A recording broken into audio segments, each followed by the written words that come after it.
one big thorn I think that's sticking out for everybody, or not everybody, but a lot of people, is the 60-gram testing submission. So if you're growing rosin, 60 grams of rosin is vastly more expensive than 60 grams of flower. I mean, if you look at what a gram of rosin might cost you on the retail level, you're looking at, what is that, like at least 40, 50? 40 to $100 depending on quality. $40 to $100. You multiply that by 60. That's the retail loss that you would expect. And for craft rosin extractors like Firebeards, for example, like that's way too much for him to just part with as part of his business model. Now, from a rules standpoint, that was not clear requirement or the cap.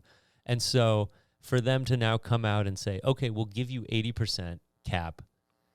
And we didn't tell you this, but when you do want to go get your product tested in order to sell it on the retail above ground market, you're going to need to hand over 60 grams worth of rosin or extract. It does, yeah, and not very well thought out.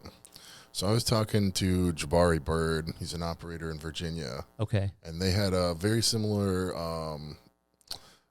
problem at the start of their state's marketplace. Okay. Which was, they had to submit 100 grams of sample. Wow. At the beginning of their program. And then that number quickly changed to 2 grams.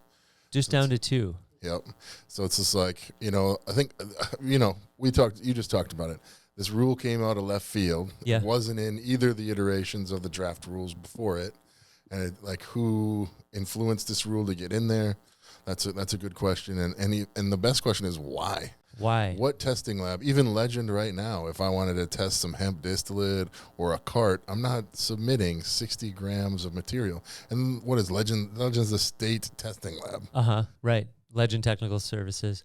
So from an operator standpoint, as somebody who's made rosin before, could the variance within the sticky solution be so varied that you would need to submit that much rosin to show that overall that this is not like testing high in some points and testing low in other points? Like if Virginia was able to bring it down to 2 grams, then they were able to show that, hey, this batch is this batch, and you don't need an exorbitant amount of rosin to test and showcase that this is what it is.